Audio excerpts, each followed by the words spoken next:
Welcome everyone, this is Julian Pintola. This is Pintola's Playbook. I want to welcome you to a special episode today. We're going to cover everything about Pittsburgh Steelers training camp. Everyone that knows me knows I'm a diehard Steelers fan. This time of the year always gets the juices flowing, you know. But, you know, at this time of the year, we're also not used to Pittsburgh Pirates playoff baseball. We'll dive a little bit into that before we get into football season.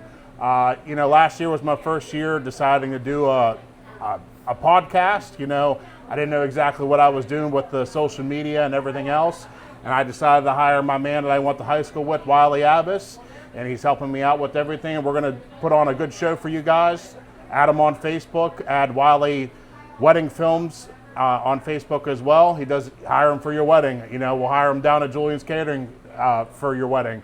You guys ready? This is my buddy Jordan Bryant. We went to Wash High together. We played Washington Youth Baseball, Hungry Jose's team, coached by Jose himself. I got my buddy to my right, Ron Nardis. He's been on the podcast before, put on a good show, loves the environment. I had to tell him to calm down with the F Cleveland shirts for today. We got to be a little bit professional. And I got my man to my right, other right, Patrick Trapezzino. He got his business up the street. You know, we played football together. He was the center. I was the right guard. We spent a lot of time together. All right, so I hope you guys are ready. We got a jam-packed episode for you guys tonight. So before we dive into the Steelers, let's talk about the Pittsburgh Pirates season, guys. So this is the first time in almost, 10 years that we're watching competitive baseball with the Pittsburgh Pirates. The last time they've been in the playoffs was 2015. We got a above 500 record right now, even though they're probably losing their bullpen game as we speak. But let's talk about it. You know, they're in contention for a wild card spot, which I think all of us are pleased to hear that. The trade deadline's on Monday, August 3rd at 6 p.m. My questions for you guys. As a group, I'll go to you guys one by one, from JB, Ron, and Trap, and we'll go over each question. Will the Pirates make a big move, or will they play it conservatively? I hope they do, but history says they'll be conservative. They'll probably get two low-level relievers, think it's enough to make a move, and they'll be out of it by two low-level relievers that cost about $1 million a pop. Probably. It's my prediction. Ron? I can't argue with that at all. I think history proves itself. Yeah, until they do something different, you have to expect them to kind of stay close to the same. Plus, all of the moves that they made in the offseason were entirely out of character for that team. Very out of character. So I honestly don't know that they're skilled enough in the front office to keep that going within the season at the trade deadline and then the September 1st call-ups and things like that. Mm-hmm. Trap? I think Bob Nutting, he's smart with his checkbook there.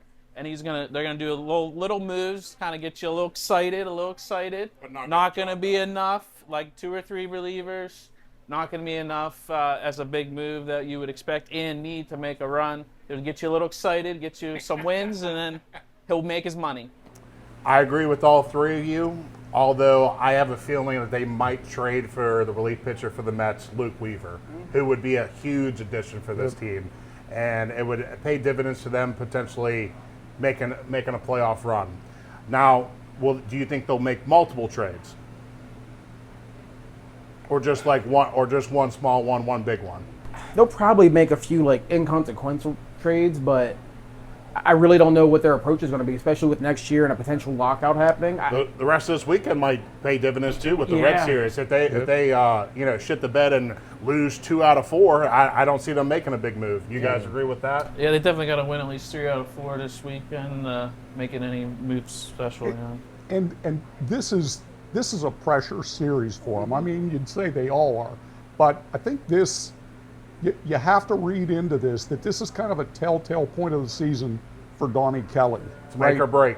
Is he the right guy to come in and make these strategic moves in game and in between games with regard to who are you starting in a bullpen game? And I got to be honest with you, I don't know that I've seen a lot that's worked.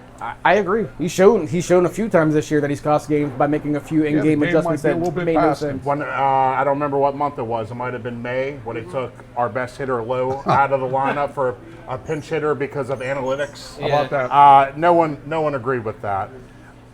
Who do you? I agree. We'll probably make a couple trades, but nothing crazy. Who do you want the Pirates to get? Perfect situation be just relievers, elite relievers. Toronto's probably selling. You already mentioned the Mets are probably sellers. The Angels There's a have lot. few There's guys. a lot of sellers right now. I just don't know if they're going to open up the checkbook for guys that have bigger contracts and bring them in to get the job done. Ron?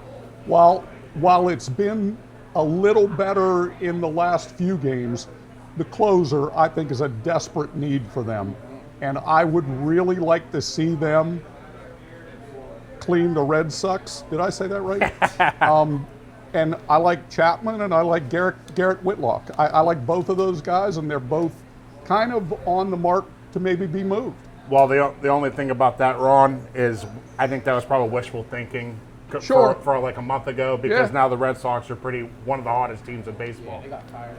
Yeah. Kind of agree with Ron in the way of need a couple relievers, but I think a closer Yeah. that you had years ago. Yep. You come in ninth inning, you're up by 1 or 2 runs. You're like, this game's a wrap, basically. You know, it's not. I would you're not love- safe until that final out's made. I would love to get Mason Miller, Waynesburg Woo alumni represent, but at the same time, we get someone like that, and the rest of the bullpen blows it before he gets an opportunity. Yeah. So you got to be wise with the trades you're going to make, but at the same time, I want a couple good relief pitchers. I'd rather have a couple than one really good one, and I want one good starting pitcher, even if he's a one-year rental. We need a starting pitcher. If we could put Keller in the bullpen. Bubba Chandler shows he has talent, but he's not getting the job done. I'm ready to make a move with him. And if someone offered some really good pro-ready players right now for Bubba Chandler, I'm pulling the trigger. I would too. Yeah. Yep. Agreed. So the last couple questions for baseball before we move on to football. Will the Pirates make the playoffs? And if they do make the playoffs, how far do they go? I say sadly no. I think they're going to burn out here in August, even though they had a soft schedule here in the first half of the month. I just don't see them getting it done. Ron? I agree. I don't think they're going to make them. I think these telltale series that they're playing literally right now, where this is make or break for them. They play a lot of good teams in August. They really do, but what do you got to do to be the best, right? I mean, Right. you got to play your best baseball right now, and they're weak in a lot of aspects, including on the bench. So I'd have to agree. There's 5 or 6 teams in striking distance within a game or two of that last wild card spot, and when you're not going to make a big move and you got a hard schedule coming up, that I don't think is going to happen. Well, the Yinger in me is not going to allow this to happen. You know, we got 3 guys here saying the Pirates aren't going to make the playoffs. I can't let that happen. You know, we got August playoff potential baseball, competitive baseball going. I think they're going to barely squeak in. And out of best out of 3 series, you got Skeens, you got Ashcraft, and maybe Jarrett Jones. Those would probably be our 3 guys right now. I'm confident Skeens, you know, maybe Livy Dunn could give him a little something going on that particular weekend. I'm going to say the Pirates make playoffs and they win 1 series. Wow. After that, probably nothing. Got them winning a series. Wow. You got to quit Davey and Jones's elbow if you get That is very true. And before we dive into football, I just want to remind you guys where we're at. We're at Jose's, 227 South Main Street, probably one of the longest tendered bars in Washington. It's been here for Jose's owned this bar for 50 years coming up this year. 50 years. This is a training camp episode, but when football season comes around, every Thursday, me and a different guest will be here every Thursday. You get $1.75 whole wings, $5 personal pizzas, and cheap drinks for Thursday night football. This is just an appetizer before the main course, ladies and gentlemen. So let's dive into some football. Steelers last year, you know, the typical 10-7 record. They were 6-3 at home, 4-4 away. They won the AFC North, which they haven't done since the COVID year, 2020. But guess what they did? You know, they played in the first round and they got their fucking ass kicked. So, you know, same recipe year in and year out. Yep. But did you guys know the Pittsburgh Steelers set an NFL record by losing 5 consecutive playoff games by double digits? Hey, it's a record. because, let's take a look at their last 5 playoff games and how bad they've sucked. 2026, we all know the Texans defense was way too much for the Pittsburgh Steelers. They lost 30-6. Also, it didn't help that DK Metcalf dropped a huge ball in the first quarter. 2025, I think everyone knew that the Ravens were going to kill the Pittsburgh Steelers. 2024 is when they moved the game 3 different times because of weather, where they played on Martin Luther King Day. And, there was no competition. They couldn't handle Josh Allen. In 2022, we all knew we were going to lose to the Chiefs. We had Big Ben in his last year. That was just a gimme for Big Ben to say, hey, I played in one last playoff game.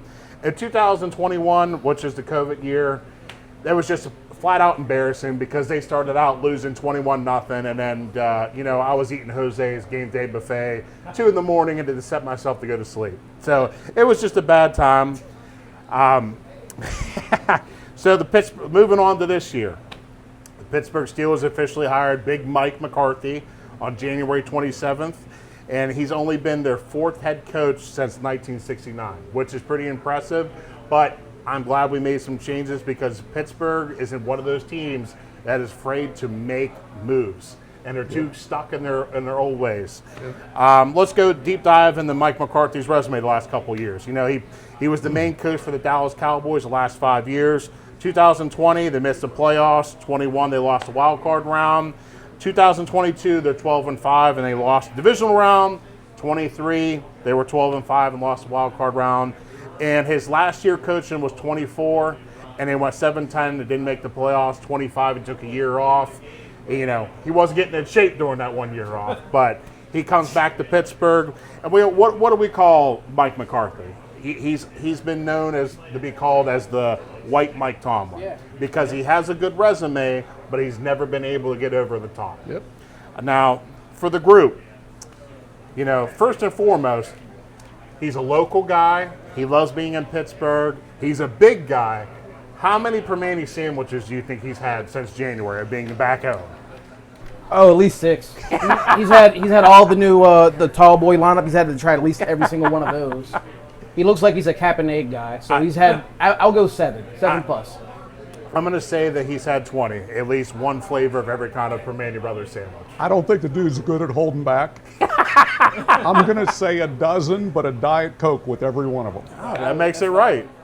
I mean, say he basically had maybe once a week or something. You have to see like what gets delivered to the south side there. I mean, probably had more than one sandwich at a time delivered to him, right? DoorDash. You had to get the body back in the Pittsburgh mode. Yeah. You had to get the bread, the fries, all that. Capicola, Yeah, though, I do have to agree. Capicola. That brings me to my next question.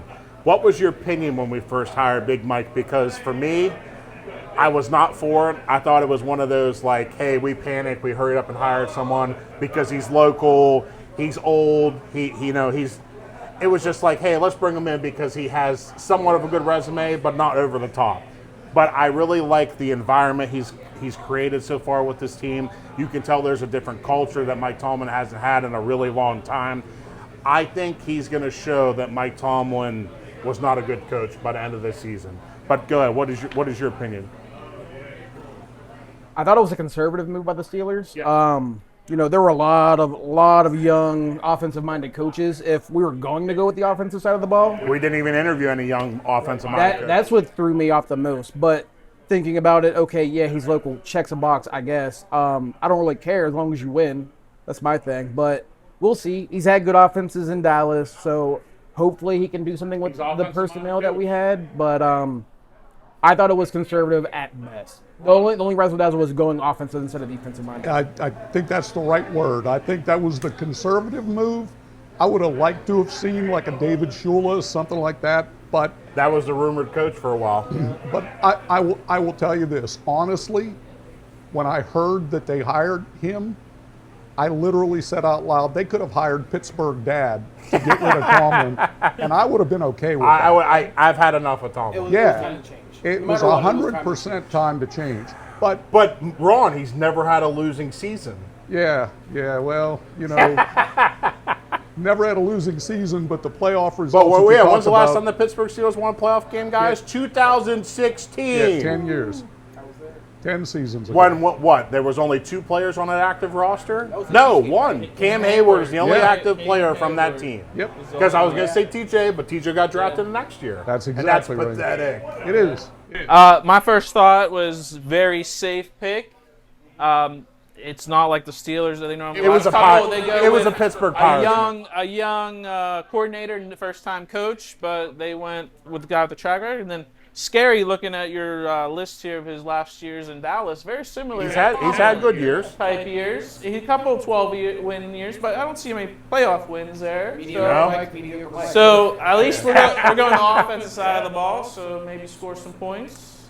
So, do you think you guys have? I brought it up. I think he's made a difference. He's changed the culture in Pittsburgh. I mean, he even eliminated benches on the practice facility to prevent guys from being lackadaisical. Yeah. I think he's holding guys a little bit more accountable than Tomlin did. Tomlin always waved the white flag. He was like, I'm not dealing with that shit. I'm just as long as they can ball, I'm putting them in.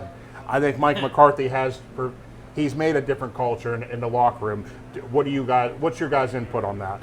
Even if it's not real, it comes across as discipline. Yeah. And from the fan standpoint, like, we haven't seen that in the last 19 seasons, right? I mean, and we haven't seen it from players. We haven't seen it from coaches. Ravens game, when Tomlin's watching the punt return in Baltimore, watching the punt return on the screen, and he's standing 10 yards off the sideline, right?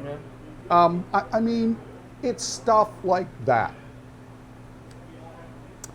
So that brings me to my next question. I mentioned that Big Mike's an offensive-minded coach, which I love because I don't think we've had an offensive-minded any coach, OC, head coach, in a really long time. I think our last best offensive-minded coach was Todd Haley. But he might be drinking a 12-pack of Tequila Cowboy right now. Or no, he has a huge strangly beard coach in the XFL. I think that's the last best offensive-minded coach that we've had. Yep. How do you feel about Big Mike calling the plays? I like that he came out. He said, "Hey, we don't need I'm not hiring an offensive coordinator to call the plays. I'm calling the plays. My resume speaks for itself." I like that. He's taking accountability. If they have bad games throughout the season, hey, that's my fault. We didn't run the right plays. I like that he's calling the plays. How do you guys feel? I agree. I think it'll be fresh. I was tired of seeing mismanaged personnel groups the last couple of years, whether it was Canada, whether it was Arthur Smith, who's now at Ohio State. Thank God. I hope they have a terrible season.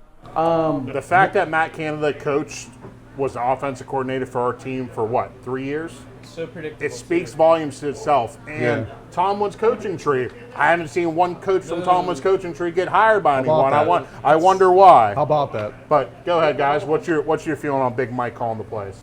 I like it in the way of offensive mind, and the responsibility would be taken on him. It's not like behind the scenes when a head coach handcuffs the offensive coordinator, and then you're mad at the offensive coordinator, but really it's the head coach handcuffing him. This, exactly what's happening here, so you know what would go on there. Okay. Well, appreciate the input on that. So we'll dive into the coaching staff. We just talked about how bad the coaching staff was with Tomlin. Mark Double M, Big Mark Madden, he says that Tomlin always hired yes men, meaning whatever Tomlin says, we'll do. And I agree with that because I think it speaks volumes that not one person under Tomlin's coaching tree has been hired. Yeah. It shows that they were just like, hey, we're just here for a position. Tomlin's the one holding all the keys, and I think that's been evident for a long time. I really like that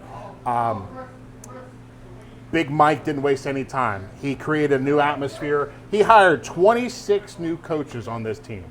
He has a completely different revamped coaching staff. And I liked it. If we're gonna rip the Band-Aid off, let's rip it off. I mean, we don't do that at the quarterback position, but let's rip off the Band-Aid with the coaching staff. And I'm all on board with that. I mean, we have a lot of former pro NFL players that are our coaching staff now, and we got let go of defensive coordinator Terrell Austin. His rankings over the last couple of years: 2002, 13th. 9th in 2023, 10th in 2024, and 17th in 2025. But in my opinion, the defensive coordinator position is irrelevant in Pittsburgh. I think Mike Tomlin was calling the plays for the defense. I don't disagree. But our new defensive coordinator, Excuse me. It goes back to what I was saying. Do you think Mike Tomlin was calling the plays? Because whenever Tomlin stepped down, Patrick Queen had no problem going on someone's podcast or doing an interview saying, oh, yeah, we didn't know what we were doing. And Tomlin was calling the plays. That led to a lot of confusion. And that's not good to hear from your middle linebacker that's calling the plays for you. He's the quarterback on defense. Yep. Well, and they've displayed it on the sidelines before, coming off the field, stomping, throwing helmets, not knowing what the call was. And was he calling play for play? I don't know. But did he have a heavy hand in the influence on what was called? Absolutely. Absolutely. Tampa 2 was predictable anytime. You could, if I can predict what play we're running on defense, NFL personnel can absolutely dissect it a lot better We're than nowhere near as smart as NFL. nowhere near as smart as a coordinator, a quarterback, or anybody running around out there against that defense. But I think it was, like everything else, was way too conservative. We had no identity on defense other than, maybe TJ gets there, maybe not. Oh, well, we have guys in coverage, 2 safeties deep. We'll see more creativity out of this staff, I think. I think they have the best personnel that they've ever had A long time. for this coaching staff. So I think we're going to see a difference, but the defense will struggle if the offense is awful. That's been evident the last 5 years. Offense goes 3 and out every possession. Defense is gassed by the second quarter, and then it's a boat race after that. Right. So that brings us to our next thing. The biggest coaching change besides Big Mike McCarthy taking over Tomlin was definitely hiring Patrick Graham. He's our new defensive coordinator.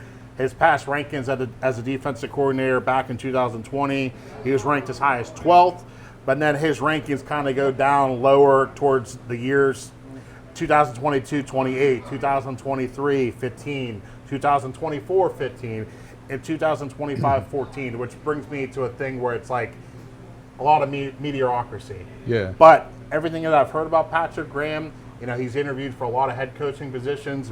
Jaguars screwed him out of potentially being a head coach. They left him out to dry in a restaurant for 45 minutes waiting for his interview. But I like what Patrick Graham has said. He's implementing a lot of new things. He doesn't base everything exactly on certain plays. He bases off certain players, certain schemes.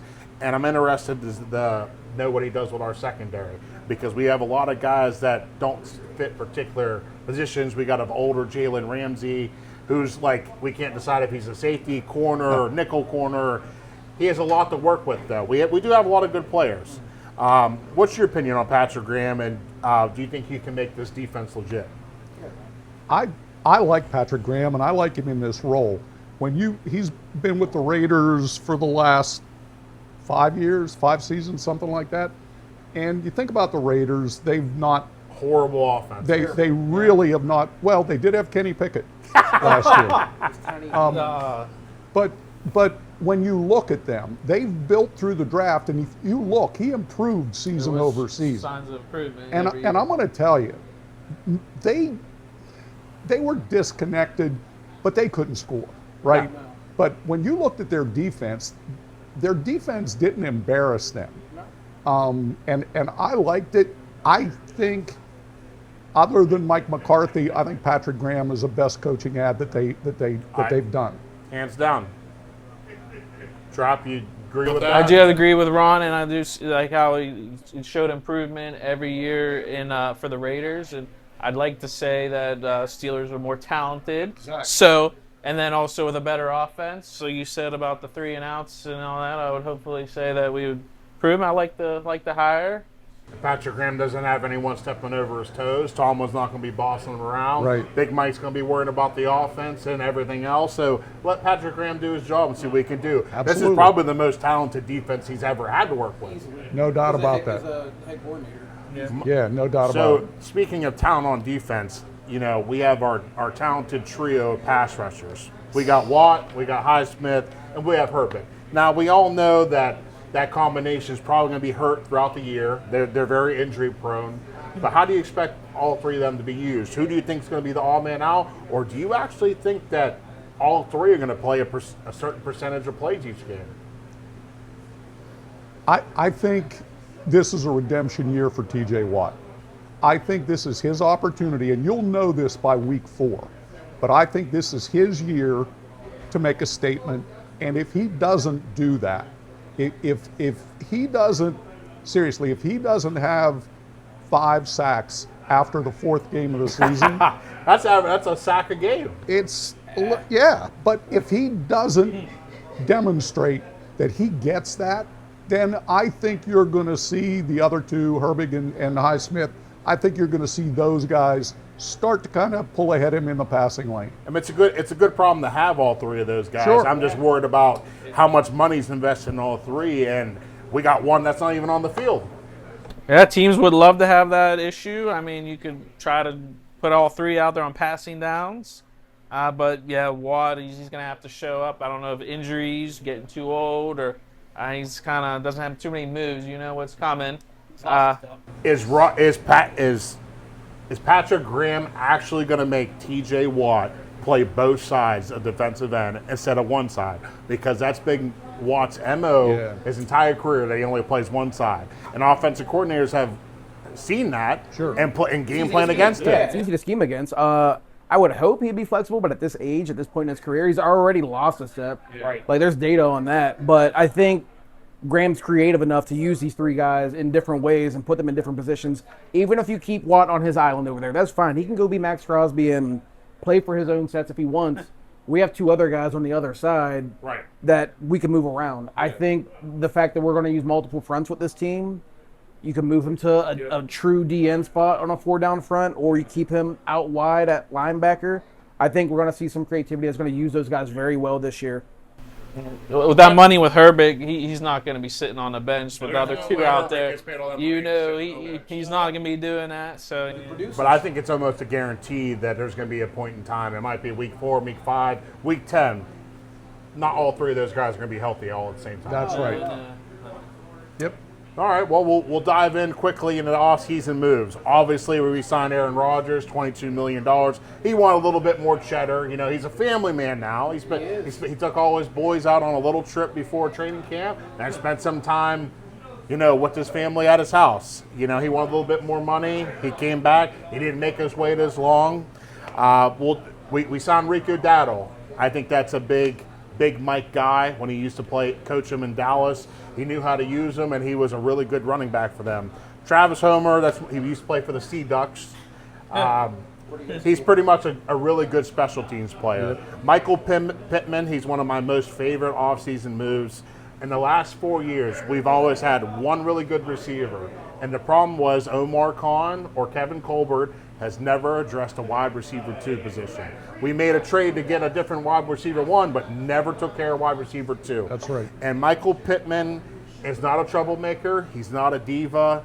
I think acquiring him for what we got him is just a great acquisition. Robert Tonyan, I only bring that up because he's one of Aaron Rodgers' boys. He used to throw him tons of touchdown passes in Green Bay, and I'm going to say right now he's probably going to be our 3rd tight end. He's going to make the team somehow. Darnell Washington, he signed his 5-year contract extension. Big Mike, pretty funny. Big Mike's telling guys to lose weight, but Darnell Washington that need to lose a little bit of weight because contract extension. Jose loves him. Everyone loves Darnell Washington. A guy that I think is a very big sleeper coming from the O-line side. We got Brock Hoffman. He's another former player that used to play for Big Mike, and I think he's going to be challenging for that right guard position. Cam Hayward, he cried about getting more money, and he got it. At this point in time, he cries every year. He got to feed his family. He's only been paid $150 million over his whole career. He needs to feed his family now. wait until the next game. What's funny is I bitched about that in the office all last year, and someone gave me preseason tickets last year and game day on-field passes, and I took a picture with Cam Hayward. They're like, "Oh, Julian, did you bitch about him needing to feed his family during that time?" I said, "No, when in Rome, you got to take a picture with a famous Steeler." Not that I don't like Hayward, but he pissed everyone off when he wanted more money. But excuse me. To bolster that defensive line, we signed Sebastian Day. I know that's a no-name player, but it's a great depth piece on the D-line because every year I feel like our D-line is just getting thinner and thinner, and we need that. We talked about Herbig getting the big contract extension, 4 years, $100 million. That's probably, I think Adam Schefter reported that it's the first time a backup player has ever received a $100 million contract. Yeah. It's crazy to sound, but he is young and up and coming. He's produced. He's produced in very sparingly played time. And Joseph Day is the first hyphenated last name since Juju. That was a good statistic there, Ron. You pulled that out of your left pocket. You got it, brother. Cole Holcomb re-signed, 2 years, $5 million deal. He's average player, but it's amazing himself he's playing. 2 years ago, he had an injury where I thought he'd never play football ever again. And he's a solid player. He's not over the top, but he's a guy that's going to dive in and make those dirty plays. I think one of the biggest offseason moves we made was signing Jamel Dean. 3 years, $37 million. He won a Super Bowl with the Bucs in 2020. That gives us a really solid core of corners. This is probably our best group of corners. I don't know for you, Ron, but for me, Trap and JB, best group of corners we've ever had for Pittsburgh. Best secondary we've had since the Dick LeBeau era. So easily the best secondary. Speaking of secondary, we brought in another local Whitfield guy, Jaquan Brisker. Apparently he likes to get a lot of food at Bigham Tavern. He signed a 1 year, $5.5 million deal to play for the Bears. I think he was a pretty solid player. I'm very intrigued to see how Patrick Graham uses him because we have him, we have Elliott, we have Ramsey. I want to see how he uses all three. Yeah. And last but not least, the Boz. He's the second highest paid kicker. But how many games has he won the Pittsburgh Steelers over the last 5 years? A lot of goddamn games. He's the reason why we've been over 500 in the last 5 years. All right, going more into the offseason, the Pittsburgh Steelers draft class. Trap was here on draft night. I was very upset. We drafted Big Max from Arizona State. Yeah. One pick before us, the Philadelphia Eagles traded up with the Dallas Cowboys that took Mikel Lemon. Now, it might be a blessing in disguise because we know how those receivers are. Yeah. He's known as a head case. If you ever heard Lemon talk, I don't know what the hell comes out of his mouth. Seriously. But my hate with the Big Max pick from Arizona State, I hope he doesn't turn into Broderick Jones 2.0. But at the same time, let's think positive. Tomlin didn't make the pick. Big Mike and Omar Khan made the pick. Yep. Let's see if it pans out. We'll talk more about that later. Second round, 2, we drafted Jeremy Bernard, wide receiver from Alabama, a very established receiver in college. I think that he's going to play a role this year. Yeah. Rodgers loves little quick guys like that in the slot, and I think he's going to be a big contributor. I agree. Round 3, I know our big Penn State fan, Drew Aller, loves this on top of Ron. Yeah. We drafted Drew Aller. He's been one of the most talked about picks that we had this year. He's a wait-and-see guy. He's going to be our 4th-string quarterback. Rich Franklin, who's also known as the Mike Tomlin of the college era. Yeah. He does know how to coach. He does know how to train up his players, knows his strengths and weaknesses. I mean, Big Mike right now is making him literally relearn the entire quarterback position, making him start from day one. Footwork and everything. Footwork. And then footwork. Oh, as soon as he got panicked, the footwork went out of the pocket, and he couldn't complete a 5-yard pass to be right in the dirt. I think this could be a great redshirt year for him. He's coming back. He's coming back from an ankle injury. Because before the ankle injury, he was supposed to be a top 5 pick in 2026. Yeah, he was top 5. He went from round 1 to round 3. Yeah. Big Mike's offensive-minded coach. I think he saw something in his film. I think he knows how. He's known as the quarterback guru. I'm eager to see what Big Mike can do with him a year from now. Agreed. And who knows? Maybe he's our starting quarterback. Very high ceiling, especially for a 3rd-round pick. Yeah, good value. I mean, that guy was supposed to be a top 10 pick. If it doesn't work out, we spend a 3rd-round pick on him. Right. Yeah. If you can get your franchise quarterback in round 3, no one's going to bitch at you about that. Yep. So speaking of round 3, we picked another corner, and Darren Everett from Georgia. I'm going to be honest with you, I don't know much about him, but I think it's a solid core piece because right now he's listed as 4th on the depth chart. So this is the most locked and loaded cornerback room we've ever had, probably in the last 30 years. Now, we took a Yinzer Jennings dunker. I mean, the guy has a mullet, a Paul Skeens mustache. I mean, he's probably just drinking 10 icy lights a night at his mansion. I love the pick because we all know linemen from Iowa. Yep. They're always automatic starters. Dude, love the pick there. Tight ends from Iowa. You can't go wrong. Yeah. He looks like he's drinking Mon River water before. Yeah. So regarding our draft picks as a group, who was your favorite draft pick? It's a tie for me between Jeremy Bernard and Aller. I agree. good words. I think huge upside with Drew Aller for minimal investment. But for what they bring to that draft class, I really, really like that. I just really like those He's going to two get a guys. year to sit and learn. I mean, people forget Patrick Mahomes sat his first year. bet. Alex Smith was the quarterback before he was given the keys. And Kenny Pickett didn't. So we, Sat for 2 weeks. He did. I think we all agree as a group, our least favorite pick was in round 4. The white boy receiver from Iowa. I don't think he's going to produce. He's only going to be used as a special teams guy. I think that was a Special wasted teams, pick in jet round sweep. 4. I mean, that's like a 6th, 7th round pick right there. He's your punt return. Maybe. Yeah, I don't know what they were doing there. 4th round. There's some guys on the board that could have taken better there. But going back, my favorite pick is probably Dunker at guard there. Like you said, an Iowa guy. And He might not start this Yeah, year, I but think he's going to be down. He's going to get some He's going to be a playing- future playing starter. time, and I think he might, value in the 3rd round. That might be your starting guard next year.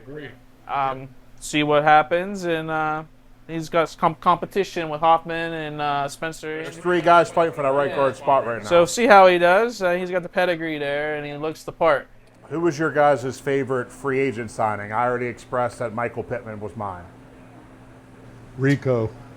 Hey, that's a ground and pound recipe with him. Brisker, Penn State guy. Oh, Penn State. A little biased, but he's a younger guy. He was only $5.5 million or so. Yes. He's starting experience for the Bears. Well, $5.5 million might not be enough money for Joe Hayden to play here. Yeah, and he's got some speed. He's not afraid to come up and run support, hit. He got some liabilities, but yeah, I like it. JB, who's your favorite free agent signing? By default, probably Rico, just because it gives us that depth at running back. But, I can't ignore Travis Homer getting signed in Pittsburgh. But I would say the running backs that we brought in, happy with. Now, we talked about, we had 4 guys that get contract extensions. Herbick, Boswell, Hayward, and Washington. Does that contract extension happen for your Penn State boy, Joey Porter Jr.? Does it happen this year? Does he get paid? I think it has to happen in the way. I think he's holding out right now. The pup list is all just a little. Oh, but he's hurt. He hurt his back doing the conditioning, whatever. You're an NFL cornerback. You're young. You're in your 20s. You're telling me you strained your back doing some. No, I'm saying. all know I'm what it saying, is. yeah, he's on the pup until he gets that contract. But I think the Steelers with Denzel Ward getting signed there with 30-some million plus. Yes. I think with them waiting, it's going to cost them a lot of money there. I can't agree more. I think exactly. Their Steelers are in the driver's seat. All right, well, we'll talk about one last off-season question before we move into training camp battles. The state of the offense last year. Everyone likes to talk shit about Aaron Rodgers and how he played. I thought he played pretty well with what he had. We talked about the wide receiver 2 position, how horrible it was. We were signing guys off the street, Adam Thielen, Marquez Valdez-Scantling. The wide receiver 2 position for us in 2025 was an absolute joke. Yeah. I think that what is your opinion on the state of the offense this year compared to last? In my opinion, it can't get any worse. Yeah. I think the acquisitions of Michael Pittman, Rico Dowdle, I think they're going to ground and pound and do a lot of play action, not Arthur Smith style. But you got Big Mike at the realm now. He's offensive minded. I think we're finally going to use your boy from Penn State, Freiermuth. It's about time. We pay him way too much money to only catch 30 balls a year. Yep. They're going to finally use both tight ends, and DK is going to have a little bit less pressure off of him. He had way too much pressure on him last year, and I think that's why he didn't exceed expectations. You got DK, you got Michael Pittman, you got Washington, you got Muth, you got the ground and pound. I think the offense is honestly going to be 10 times better. I think the offense is going to be considerably better than last year. I think you're going to see, I think the most noticeable things you'll see early on, you're going to see the tight end, passes to the tight end more. But I don't think it's just going to be Muth. I think it's going to be a platoon thing. Yeah. And I think they're going to engage all of these guys. And I think Washington got over 6 yards a catch. It might have been slower than most, but he's running over 3 guys to get that first down. Absolutely. And if you're inside the 30, he's your dude. I think they're going to finally use him as a red zone monster that he's supposed to be this year. I think between just having another year of experience with the whole squad together and having better play calling, that might be able to scheme some guys open or, not have them run the same I'm three taking Mike routes. McCarthy calling the plays any day of the week. Oh, the Arthur Smith. You bet. And I think you had that number one receiver last couple of years, but 2 through 5 were towards the bottom of that whole NFL. Roman Wilson's still there, right? Which I saw today that it said he was showing some flashes. today. Rogers has been hyping Roman Wilson up, and if you notice what He Rogers, knows the playbook, hopefully by now. if you notice what if you know what Rogers said, he said it 3 or 4 times. New coaching staff. Yeah. New coaching staff.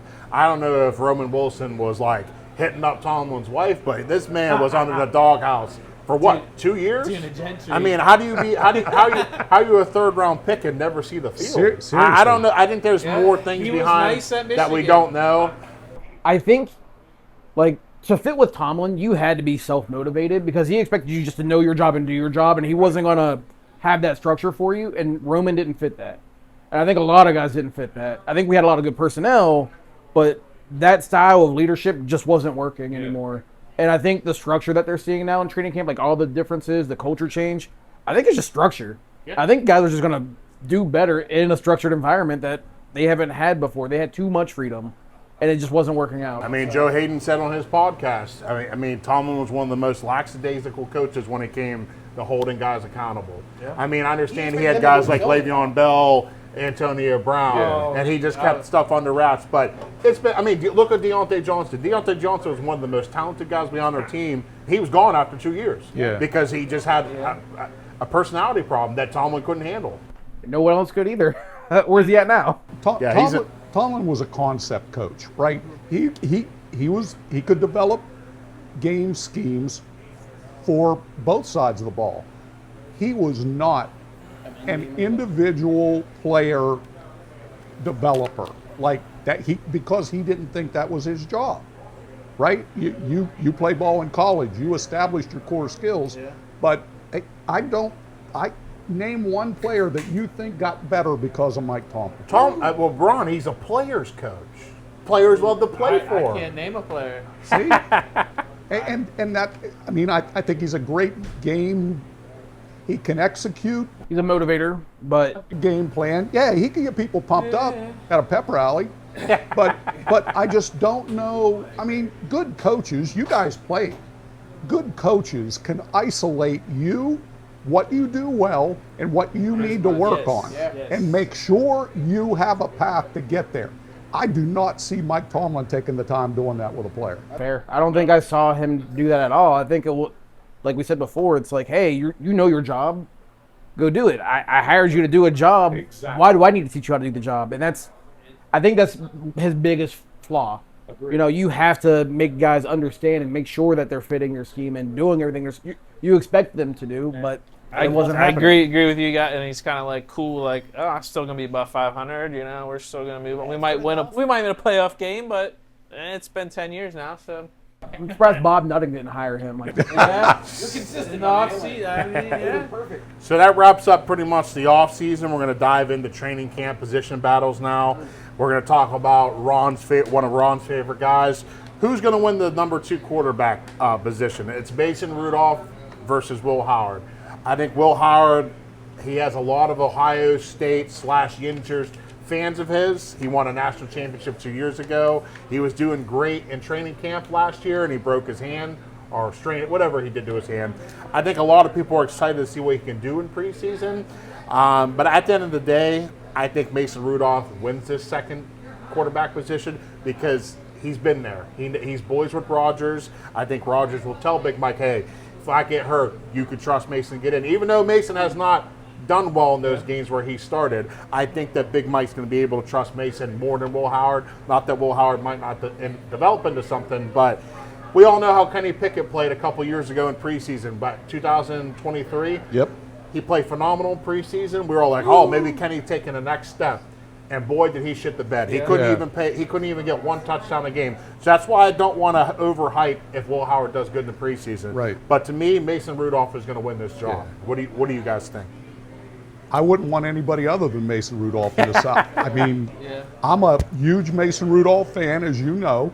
I think that's, if you're looking out for, if Rodgers tears an Achilles 4 plays into the first game, like something like that could happen. No, but it's not. It doesn't make sense to think that either one of the other 2 guys are going to come in and sustain wins for multiple games, right? Where Mason Rudolph, not only can he do that, he's done it, right? Has experience. And all of the things that you all just said about the improvements player-wise this year, that would affect a quarterback who's not Aaron Rodgers as well. He's going to have that same benefit. He's also going to have the experience of working within that system, right? So I don't know how you make a move other than Mason Rudolph. I really like Drew Aller as number 3. Sorry about the surprise. Between the two, Howard and Rudolph, do you have to go with Rudolph? If Will won it, that means that he just lit it up and he's your starter for next year. Then like he cut a deal. But with Rudolph, you know what you're going to get then.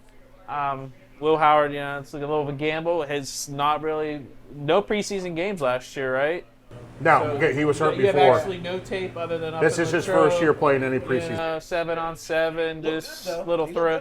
Yeah, there's a lot of quarterbacks that can look good at 7-on-7. Yeah, but I mean, Rudolph's played a lot of years now. He's not like he's year 3. That's exactly right. He's been in the league since 2017. Yeah, he's a veteran. I think it's Mason, and it's not close. Like you said, Will Howard or even Drew Aller's going to have to just ball their ass off to supplant him. So I don't see that happening. You have a trusted veteran. He's moved the ball well with our offense despite not having any weapons really. So I think it's Mason at number 2. Okay, we'll move on to our next position battle, and I agree with all your guys' inputs on that. I think Drew Aller is just going to be a redshirt season for him unless he does something crazy and moves up the depth chart. But I'm excited to see him develop mentally and physically. The next position battle, and I don't really even call it a battle because this is running back number 1. It's between Rico Dowdle versus Jalen Warren. I think that you're going to see a lot of similarities between last year, between Jalen Warren and Kenneth Gainwell. Yep. Only I think Warren's role is going to flip. I think Warren's going to transition into our pass receiving back, where he's more of the third down back. Yep. And Rico is going to be our ground and pound guy on first and second down. Big Mike knows how to use him, and there's nothing wrong with that. Nope. But this isn't the early 2000s, late 90s, where we're using one running back 30 times a game. Right. You need to keep your running backs fresh, 10 to 15 carries a pop, and Jalen Warren's going to catch a lot of screen passes and potentially take it to the house. There's nothing wrong with that. Yep. But I think there's going to be a great combination for us this year that will lead to a lot of victories. How do you guys feel about that? I think between the two of them, they're probably each going to get 10 to 15 touches, carries per game. So I'm not upset either way. I think Warren will probably start the year as the number 1. Rico will probably take over that job at some point, probably due to an injury, and they just ride the hot back. But they're going to split carries all year, so I'm not too stressed about that one. But I think Jalen starts the year as the number 1. Rico takes over later. Okay. I agree.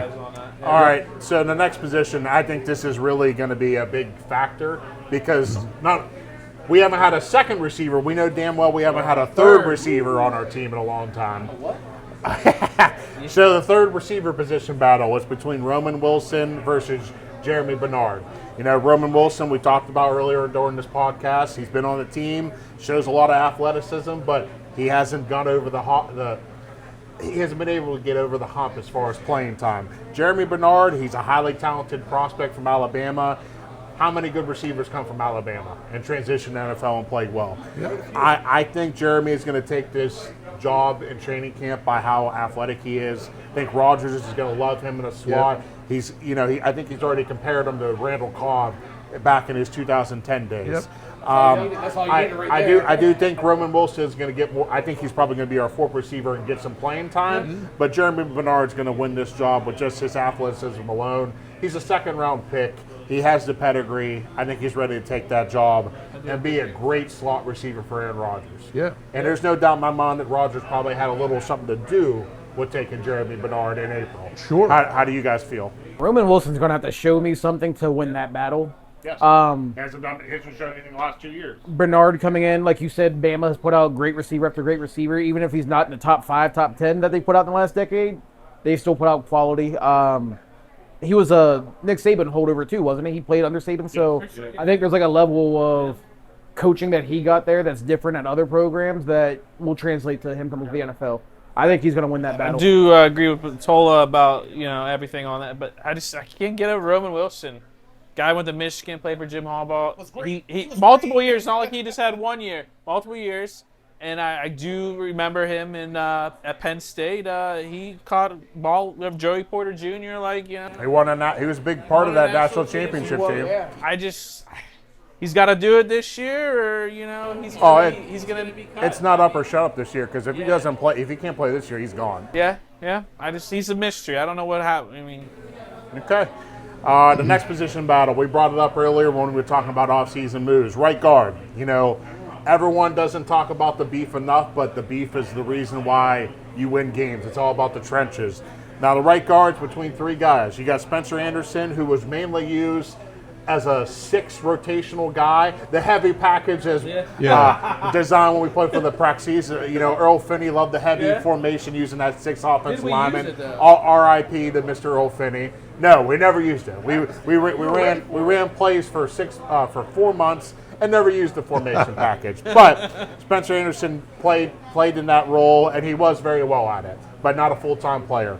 We talked about Jennings Dunker, the great lineman from Iowa. And then the third guy is Brock Hoffman.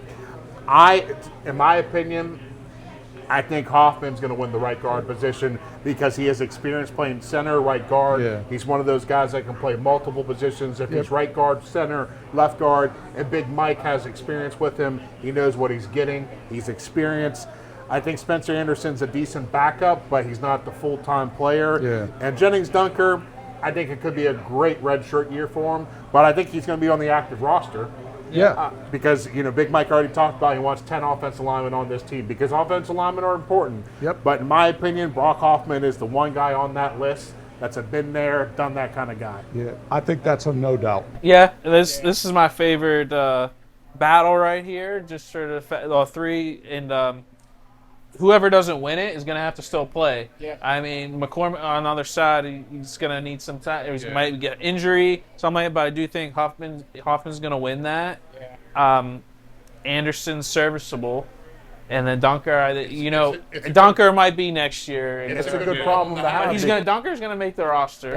I think he's going to make the roster. Yeah, for sure. He's going to make the roster. But I think it gives us a good depth. Like our offensive line was not bad last year. It didn't always seem like it, but yeah. But I think it's going to be Hoffman. It's a good problem to have because how many times do you go into the football season with your starting 5 offensive linemen? I'm going to probably guarantee by the end of the 2026 season you're not going to have the same starting 5. You guys take too much of a pounding, and the more linemen, the better. So I'm more. Goodell's making it safe, adding more games. Yeah. Player safety. Yeah. Sending them to Brazil and other countries that are not safe. Play a game at 10 a.m. in Australia. Yeah. I mean. No big deal. Well, we're talking about the offensive line. We're going to talk about the position that's right next to it, right tackle. Now, it's another 3-man battle. I mean, it's crazy to say this because Broderick Jones is in the mix. Our former first-round bust. Tomlin didn't use him the right way. Yep. We didn't even think he was going to be able to practice. They said his neck was messed up, surgery, but he's cleared to play right now. We got our first-round pick at Big Max from Arizona State. And then you have Dylan Cook. I think a lot of people don't even know who Dylan Cook is. He was our left tackle for the majority of the season. Played pretty good. Yeah, he did. He played decent, but the one thing I will say, if you watch a little bit of film, when he played the Browns, Tomlin was scared to death of Cook making a bad mistake, and Jalen Warren had to come out of the backfield and clip Garrett almost. And I think that was part of the reason why we lost that second game. Yeah. He was so preoccupied about Garrett coming in and making plays. Yeah. But he started half the year. I thought he played decent. The only time he really struggled was against the Texans, against that ferocious pass rush. But to me, right now, you use a first-round pick on a tackle. He's walking in. He has I think Big Max is probably going to win the job. I agree. If he struggles in training camp, that's going to be a very hard battle because Dylan Cook's already shown he can play. Broderick Jones played last year, but he didn't last long. No. Rogers is a big fan of him, but I'm going to say that Broderick body doesn't hold up. And then I think it's in between a combination of Cook and Big Macs. I can't disagree with that. You know, Broderick, he had moments, but he's so inconsistent. Yeah. He's hot-headed. He gets knucklehead penalties. So 2 years ago in the Broncos game, he's our starting tackle, and they had to put him on the bench because he had 3 holding penalties in right in a row.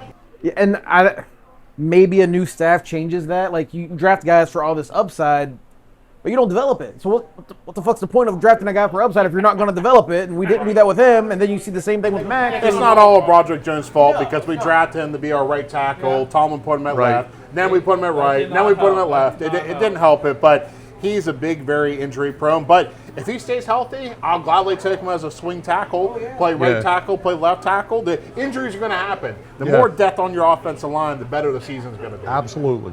It's a good problem to have. Do you agree with that for the most part, Trap? Yeah, I do. This is, I think, the biggest question mark, obviously, on the offense side of the ball, and I think this is where do you win the North?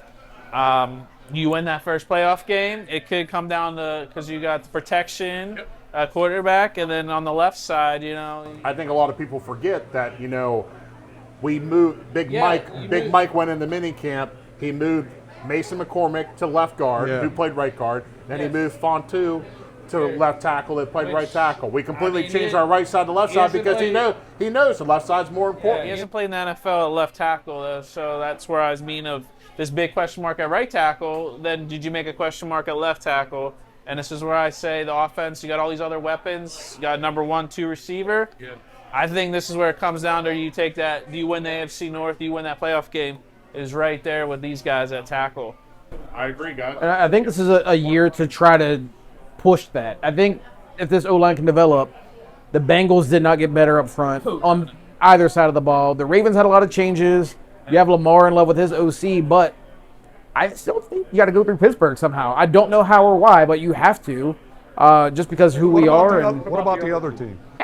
Well, the ones up north by that lake that catches on fire, they don't have a logo, you know. They're getting a new stadium, though, so that's good for them, I guess, but no one's going to go. But no, I think the Steelers, if they can get the line intact, I think they have enough weapons to repeat in the north. Omar Khan has drafted how many offensive linemen in the last 4 years? Roger Jones in the first round. You know, Fontu at right tackle 2 years ago to be right tackle. We just used a first round pick on Big Macs this year. We found a diamond in the rough in Mason McCormick right guard in the 4th round. Yep. We've developed the line. It's time for them to blossom. Got to produce. And I think and a lot of people talk about Aaron Rodgers getting the ball out in 2 seconds. He was too afraid of the offensive line. I don't think it was an offensive line issue. I think it was just because of how bad our receiving core was and our scheme and offensive playbook. I think Rodgers is not going to be afraid to sling it this year. Right. Not that he's going to be 2010 Aaron Rodgers, but I think he's going to be. I mean, look how happy he's going to be. Pittman, DK, Muth, and Washington. As long as the line protects, I think he'll be fine. People forget old man Tom Brady. He could hardly move in 2020. But could that man throw the ball? Yep. 4,000 yards, 30 touchdown passes. I'm just saying it. Just block for Aaron Rodgers, and I think he can. Not wrong. You got to keep his jersey close. Well, the point is, you look at some of the older, kind of hot top-end quarterbacks who started in the last 10 years. You know, Brady obviously is the hood ornament on that. But accuracy, getting the ball down the field, spotting a receiver, that was not an issue, right? Maybe mobility, he didn't turn the ball over. I believe he had less than 10 interceptions. That's exactly right. So I think you're going to see that same play out of Aaron Rodgers. Spotting the ball down the field just a little bit better. Has never been his problem. He's just going to have more to work with. I agree. So our last position battle in training camp is the number 3 cornerback between Asante Samuel Jr., Dalen Everett, who was our 3rd-round pick, and Brandon Eccles has been a decent player for us. Samuel, in my opinion, we signed him 2 years ago. He had some kind of spinal cord injury. His dad's a Hall of Fame corner from the Patriots and Eagles. He has it in the bloodline. We signed him 2 years ago. We took a little bit of a gamble on him. He's played great. We signed him to, I think, a 2-year, $5 million deal. Yep. He played good for us this year. I think he's the most experienced. I think he's the most talented guy we have. And to have a guy like Asante Samuel as your third corner is a pretty talented group. I think he wins that third quarterback job with ease. What do you guys say?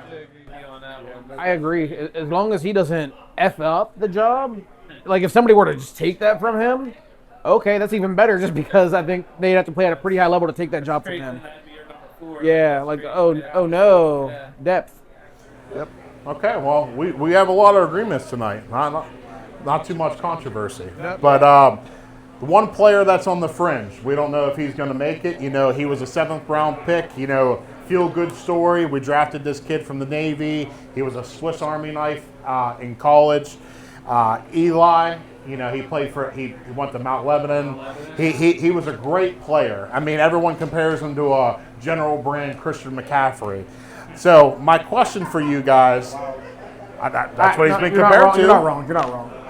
So do you guys think he makes the roster? And if he makes the roster, do you guys see him being just a special teams player? Or do you guys see him being some sort of Swiss Army knife where Big Mike uses him? In my opinion, I think he's so athletic, and you can never have enough special teams players. I mean, the kid's going to work his ass off. Yeah. I mean, the kid cried, but he couldn't wait to put on that Steelers jersey. That was a huge moment for him. I think he's going to bust his ass in training camp. I think he's going to do everything he really can to make this roster. I think he'll play any special teams positions you want. I think he's going to make the team of special teams, whether if that's, you know, a gunner, punt return, anything. He's gonna play, and he's probably gonna make plays. I don't see him really playing offense too much. Maybe here and there, maybe some gadget plays like when, you know, Wisenhunt used Randall well, and he wants to put Eli in there. But I think he's gonna make the team, and I think he's gonna be a great special teams player. I hate to make this comparison, and I apologize to him and his family. He's going to be Rudy. Oh, jeez. Wow.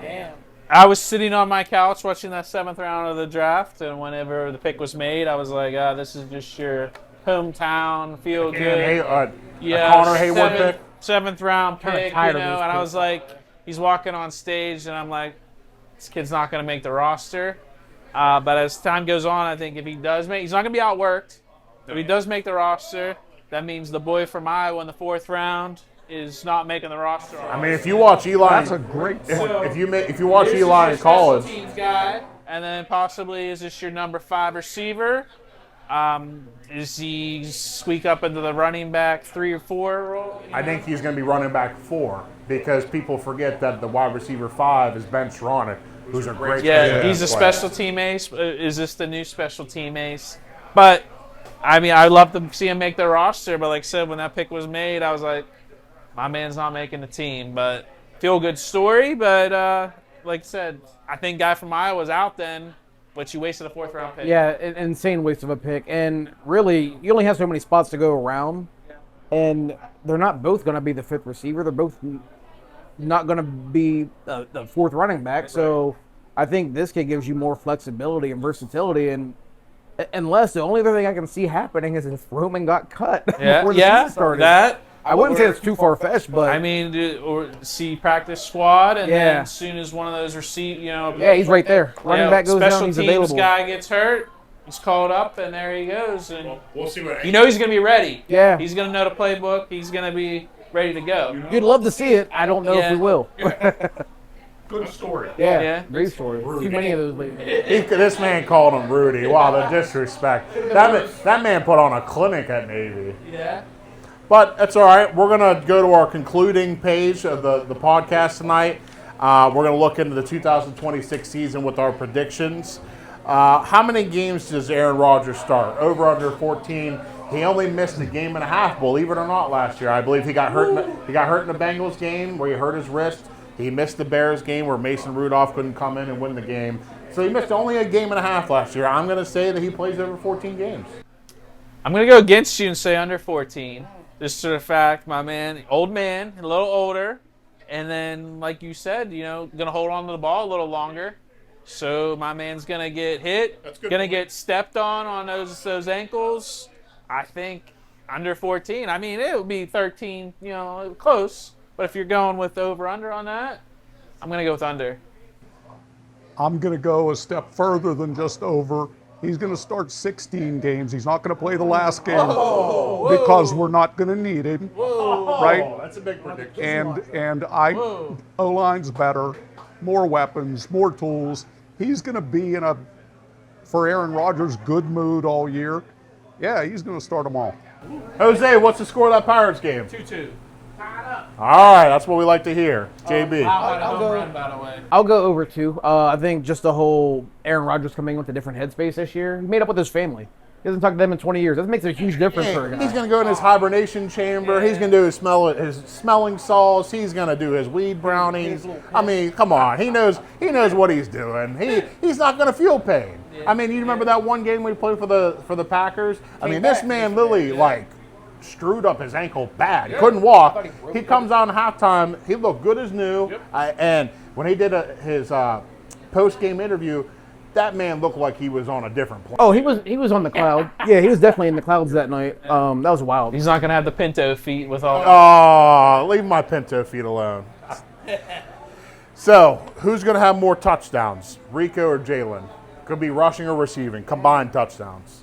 I'm going to say Rico because I feel like there's going to be a lot of times we're on the goal line, and Big Mike is just going to want to smash the ball into the goal line. I do agree with you exactly. I'm going with Rico on that. Same reason. I'll agree. I think it'll be close. Maybe 2 or 3 touchdown difference, but It'll be close, like you said, on the amount of carries. That Detroit Lions game last year, how many? Jalen Warren took a couple halfback screens to the house on 50-yard plays, but I still think Rico's going to have more. Rico for county commissioner. All right, so I put this on here because it's been a long time, probably not since the days of Hines Ward and Plaxico Burress. Do we have 2 wide receivers with 1,000 yards this year, DK and Pittman? And the reason I'm putting that question there, because I mean, the thought of 2 1,000 yards receivers last year is downright impossible. Right. But I think we're going to throw the ball more this year. So what do you guys think? I'm going to say slightly no. I think Pittman's going to get the 1,000, but DK's not. I'm going to say no. I'd say the only way they do is if you find that number 3 receiver that opens it up for them to get some more yards there. I'm going to go with no, though. I mean, that's tough for 2 of them. There's a lot of mouths to feed in this year's offense. There's a lot of tight end position 2 to feed, so I'm going to go no. I say no. I think they're going to spread the ball around too much. You might get 1, maybe, but I can see them both having high hundreds. Okay. Now that brings us to our next position group, the tight ends. We talked about it all podcasts. We have a great tight end duo in Dwayne Washington and Freiermuth. I think Big Mike is going to use both of them way more than Mike Tomlin has. I agree. Because it's downright kind of pathetic that we had talents like that at tight end, and we didn't use it. Don't get me wrong, Washington is a beast at blocking, but he's also a beast at receiving the ball. Yeah. Who do you think is going to have the better year? I have a feeling that Rodgers is just going to throw the Freiermuth a lot more this year. I'm a Muth guy, and I think he's going to light it up. He's another player. He's got a lot that hasn't been utilized. He's got a lot to prove this year. He's making a lot of money.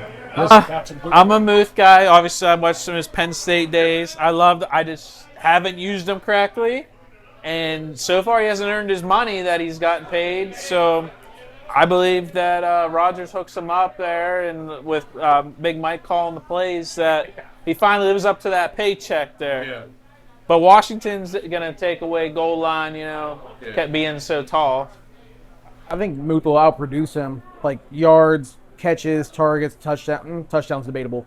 Washington, I think he's going to be a red zone goal line threat. Maybe if we ever learn to throw a fade to him, I don't know. Muth, I think he's going to get more production. Washington has to be lighter than our tackles, though, on the weights. On the weight. All right, so you talked about it earlier. You have very high expectations for T.J. Watt and a redemption year. You already said he's coming back into form this year.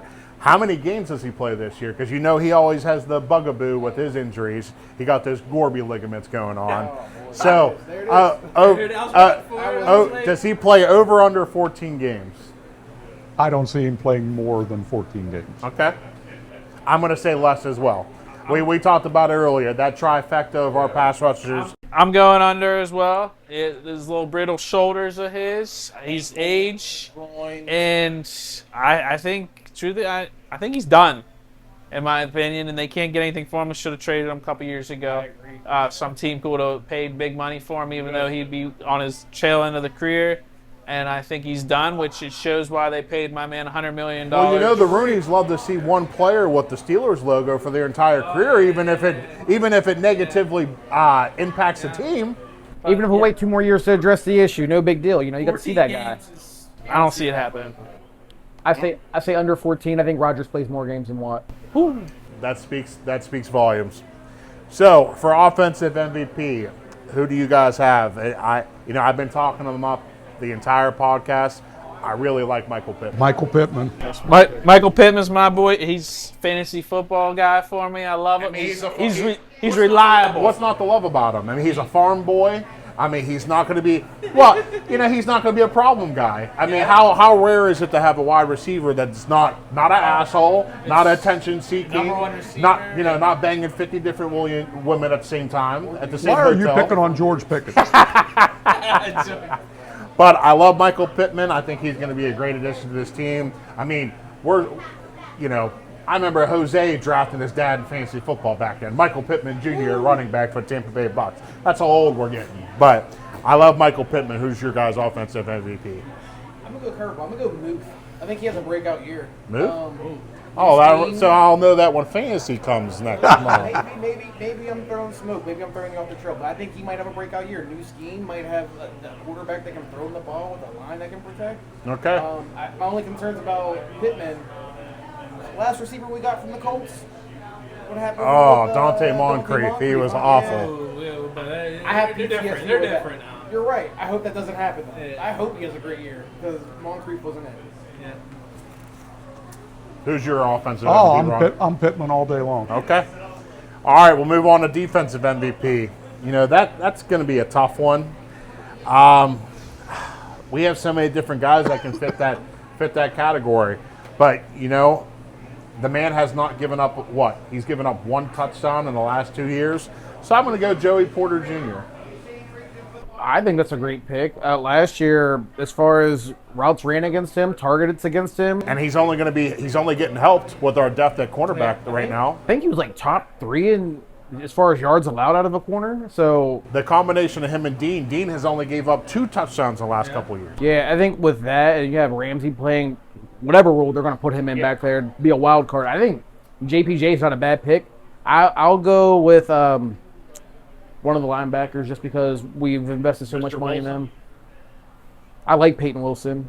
Yeah. Let me back to you on that one. I'll go linebacker. Somebody from the linebacking group. That is I think that's the toughest one there. There's easily 4 or 5 guys that can do that. I do like Joey Porter as one of the top. I do like the linebackers, except Watt is not one of them. Is what I like Herb. I like Herbig. Herbig could be a defensive MVP guy this year. Got paid, produced last year. New scheme, new era, more creativity. Watt plays 10 games. I mean, you got a chance for Herbig and Highsmith to be on the field at the same time. Especially if they're worried about doubling Watt on the one side. Exactly. So the next, this is a trifecta question, all in one. What record will Big Mike have in his first year? Do we make the playoffs? And does the Pittsburgh finally win a playoff game? I'm going to say we win. I'm going to say 11-6 is our record. I'm going to say we make the playoffs, and I'm going to say we finally get the monkey off our back and finally win a playoff game. What's your guys' opinion?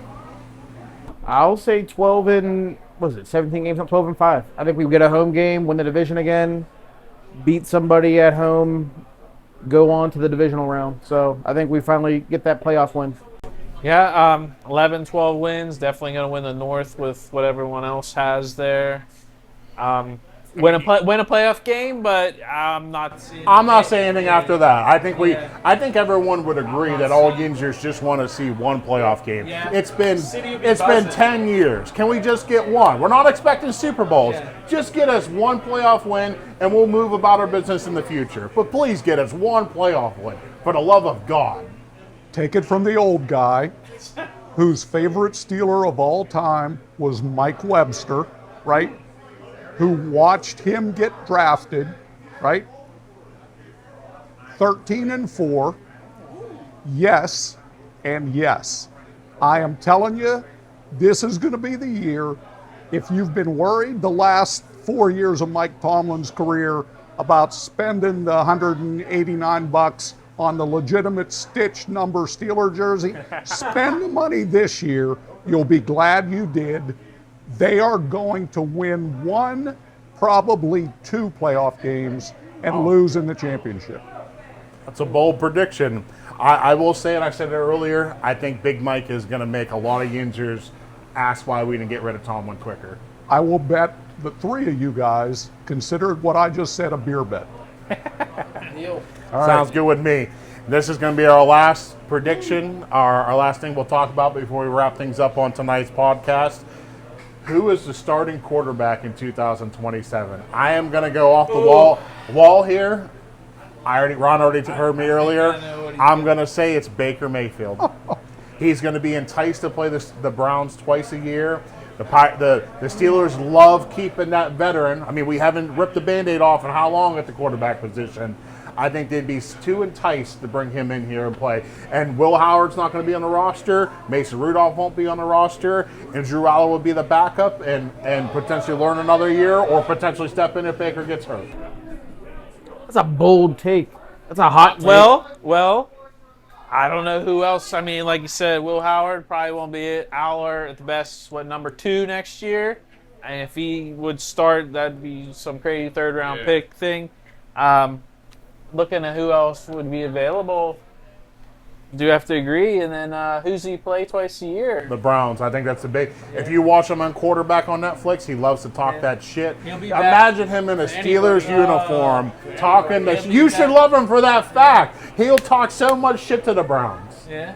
I'd love it. The screensaver on my phone is Baker Mayfield after he got knocked out and he's playing the Steelers in Cleveland. He's laying on the field, and he comes back to consciousness, and he's pounding his fist in the ground. Seriously, one of my top 5 happiest moments as a Steeler fan. What about when he got arrested by the cops in Oklahoma? He deserved every freaking bit of it. Mason Rudolph played at Oak State. He never got arrested. Oh, my. Well, I appreciate you guys for joining the podcast tonight. This is Jordan Bryant. This is Patrick Trapezzino. This is Ron Nardis. I want to thank Wiley Abbas for taking the time to doing this show tonight. I look forward to having you guys this fall. I'll be doing this every Thursday night starting in September here at Jose's in Washington, PA, 227 South Main Street, $1.75 whole wings. I can't wait for you guys to see the video that Wiley's going to put out for us this weekend. These videos are going to look top notch, and I look forward to doing this all football season, guys. Farewell, everyone. Thank you. Come to Jose's!